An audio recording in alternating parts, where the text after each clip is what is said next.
قبر کی پہلی رات ہو، یہ قبر کا پہلا دن ہوگا جب ہم اور آپ ہماری روح نکالے جانے کے بعد ہمارے جسم میں لوٹائی جائے گی۔ ہمیں فرشتے قبر میں اٹھا کے بٹھائیں گے، بٹھانے کے بعد سب سے پہلا سوال ہوگا من ربک، تمہارا رب کون ہے؟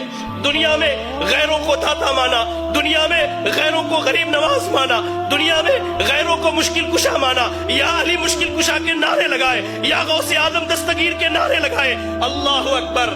ایسے بندے کی حالت بھی اللہ نے بیان کی۔ اور ایک وہ موحد تھا جس نے رب کے آگے جھکا، جو رب کے علاوہ کسی کی عبادت نہ کرتا، رب کے علاوہ نہ کسی کے آگے ہاتھ اٹھاتا، رب کے علاوہ نہ کسی سے دعائیں مانگتا، رب کے علاوہ نہ کسی سے اپنی شکایت کرتا۔ وہ بندہ کہے گا ربی اللہ، میرا رب اللہ ہے، میرا رب اللہ ہے، میرا رب اللہ ہے۔ فرشتے اس کے بعد سوال کریں گے ما دینک، تیرا دین کیا ہے؟ وہ کہے گا دین الاسلام، میرا دین اسلام ہے۔ پھر فرشتے نبی صلی اللہ علیہ وسلم کے بارے میں پوچھیں گے کہ اس شخص کے بارے میں تیری کیا رائے ہے؟ وہ کہے گا یہ ہمارے درمیان نبی اور رسول بنا کر کے بھیجے گئے، نبی اور رسول بنا کر کے بھیجے گئے۔ فرشتے پوچھیں گے تجھے کہاں سے اس بات کا علم؟ اور لوگوں جو دین کی تعلیم سے دور، جو مساجد میں دین سیکھنے نہیں آتے، جو اللہ کے دین سے دور ہو، سنو، فرشتے اس سے کہیں گے تلوتا و درہتا، تو نے قرآن کی تلاوت کی، تو نے قرآن کو پڑھا، تو نے قرآن کو سمجھا، تو نے احادیث رسول پڑھی، اس کو سمجھا۔ یہی وجہ ہے کہ آج تو قبر کے سوالوں کا جواب دے لے گا۔ یار آج بیٹا ڈاکٹر بنے ہم خوش ہوتے، بیٹا انجینئر بنے ہم خوش ہوتے۔ آپ کا اتنا بڑا علاقہ ہے یہ گولکنڈہ دھان کوٹے کا علاقہ، آپ کے ہمارے اس علاقے میں تقریباً میں سمجھتا ہوں 200-400 چھوٹے چھوٹے بچے ہیں۔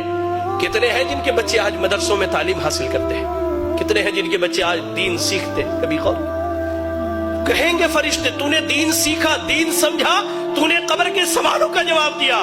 آسمان سے اعلان کیا جائے گا صدق عبدی، میرے بندے نے سچ کہا ہے، ایسا کرو اس کے لیے قبر میں جنت کا بچھونا بچھا دو۔ اللہ، جنت کا بچھونا بچھا دو، جنت کی کھڑکی کھول دو اور اسے سلا دو۔ یا رب! اس کے برعکس اللہ کے نبی صلی اللہ علیہ وسلم کہتے ہیں ایک وہ بندہ جو اللہ کا نافرمان تھا، جس نے اپنی زندگی اللہ کی نافرمانی میں گزاری ہے۔ حدیث کے الفاظ میں دونوں لفظ بیان کیے گئے ہیں، فاسق، فاجر یا کافر کا ذکر کیا گیا ہے۔ جب اس کی روح نکلنے والی ہوتی ہے، جب یہ دنیا چھوڑ کر آخرت کے سفر پر جاتا ہے، 2 فرشتے آتے ہیں انتہائی قبیح اور برے شکل کے، انتہائی قبیح اور برے شکل کے۔ یا رب! آنے کے بعد اس کے سامنے بیٹھ جاتے ہیں، اس کے سامنے بیٹھ، جہاں تک اس کی نگاہ جاتی ہے وہ فرشتوں کو دیکھتا ہے۔ اس کے بعد ملک الموت آتے، وہ بھی بہت بھیانک شکل میں، جہنم کے کپڑوں میں سے ایک کپڑا، بدبودار، انتہائی بدبو والا کپڑا، زمین پر اس سے بری بدبو نہیں ہے، اتنا بدبودار کپڑا لے کر کے آتے ہیں وہ فرشتے۔ ملک الموت آتے ہیں، اس کے جسم سے روح کو نکالتے ہیں، اس کے جسم میں روح بھاگتی ہے، کبھی ادھر کبھی ادھر اللہ۔ قرآن میں اللہ نے کہا کہ اللہ تعالیٰ جب ان کی روحوں کو نکالتا ہے، جب ان کی روحیں نکالے جاتی ہیں تو فرشتے ان کے پیٹھ پر، ان کے پیچھے کے حصے پر لات مار کر کے ان کی روح نکالتے ہیں، کھینچ کر کے زبردستی اس کے جسم سے روح نکالی جاتی ہے اور اس بدبودار کپڑے میں اس روح کو لپیٹ دیا جاتا ہے۔ کوئی فرشتہ نہیں چاہتا کہ اس کی روح کو لے کر کے جائے، لے جایا جاتا ہے۔ پہلے آسمان پر پہنچتے سوال کیا جاتا ہے یہ بدبخت کون ہے جس کی تم روح نکال کر کے لائے ہو؟ اس کا سب سے برا نام جو دنیا میں رکھا گیا وہی نام بتلایا جاتا ہے۔ پہلے آسمان سے واپس کرو، لے جاؤ اس کی روح کو، اس کے جسم میں لوٹا دو۔ اس کی روح کو اس کے جسم میں لوٹا دیا جاتا ہے۔ فرشتے آتے ہیں، فرشتے آتے ہیں، 2 فرشتے سوال و جواب کے لیے انتہائی بھیانک اور خطرناک شکل میں دونوں آ کر اس کے سامنے بیٹھ جاتے ہیں، اسے اٹھا کر بٹھاتے ہیں، کہتے ہیں من ربک، تیرا رب کون ہے؟ ہائے اللہ! اس نے زندگی بھر درباروں پر سر مارے ہیں، اس نے زندگی بھر غیر اللہ کو پکارا ہے، اس نے رب کی تحقیر کر کے، اللہ کی قسم کہتا ہوں، اللہ کی قسم، آج سلون میں بیٹھا تھا، اشعار سنے تو محسوس ہوا کہ کان سے میرے خون نکل جائے۔ شاعر بدبخت کہتا ہے اللہ کی جھولی میں توحید کے علاوہ کیا رکھا ہے؟ جو بھی مانگنا ہے محمد سے مانگ لو۔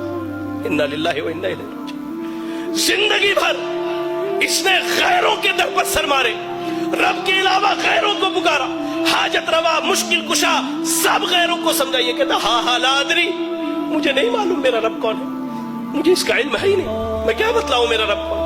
کہا جاتا ما دینوں کا، تیرا دین کیا ہے؟ وہ کہتا ہاں لا ادری، مجھے نہیں معلوم میرا دین کیا ہے۔ پھر کہا جاتا ہے اس شخص کے بارے میں کیا خیال ہے؟ نبی صلی اللہ علیہ وسلم کے متعلق جو سوال کیا تھا، کہتا ہاں لا ادری، مجھے نہیں معلوم، میں کیا کہوں؟ میں نے لوگوں کو جو کہتے ہوئے سنا وہی کہہ سکتا ہوں، مجھے نہیں معلوم۔ یا رب یا رب یا رب، اللہ سے دعا کرے کہ اللہ ہمیں اس کیفیت اور حالت سے محفوظ رکھے۔ اللہ کی قسم، فرشتے، اللہ کے نبی صلی اللہ علیہ وسلم کہتے ہیں سوال جواب ہونے کے بعد فرشتے جب وہاں سے چلے جاتے ہیں قبر بندے کو دباتی ہے، یہاں تک کہ اس کی ادھر کی پسلیاں ادھر کی پسلیوں میں سے مل جایا کرتی ہے۔ اللہ، ایک نوجوان آتا ہے انتہائی برے شکل میں، انتہائی برے شکل میں، اور ٹھیک اس کے برعکس مومن کے پاس انتہائی خوبصورت شکل میں نوجوان آتا ہے۔ اس شخص کے پاس نوجوان برے شکل میں آ کے کہتا ہے کہ تجھے مبارک ہو وہ برائی جس کا تو حقدار ہے۔ وہ کہتا ہے کون سی برائی؟ تم کون سی برائی کی خبر لے کر کے آئے ہو؟ تم کون ہو جو میری قبر میں آئے ہو؟ کہتا ہے میں تیرا برا عمل ہوں، میں تیرا برا عمل ہوں۔ وہی نوجوان جو مومن ہے اسے جنت کی خوشخبری سناتا ہے وہ نوجوان، اور کہتا ہے کہ میں تیرا اچھا عمل ہوں۔ قبر میں نہ مال جانے والا ہے، نہ اولاد جانے والی ہے، نہ بیوی جانے والی ہے، آپ کا عمل جانے والا ہے، عمل جانے والا ہے۔ قبر کی پہلی رات کیسی گزرنی ہے اللہ کی قسم ہم میں سے کوئی نہیں جانتا ہے۔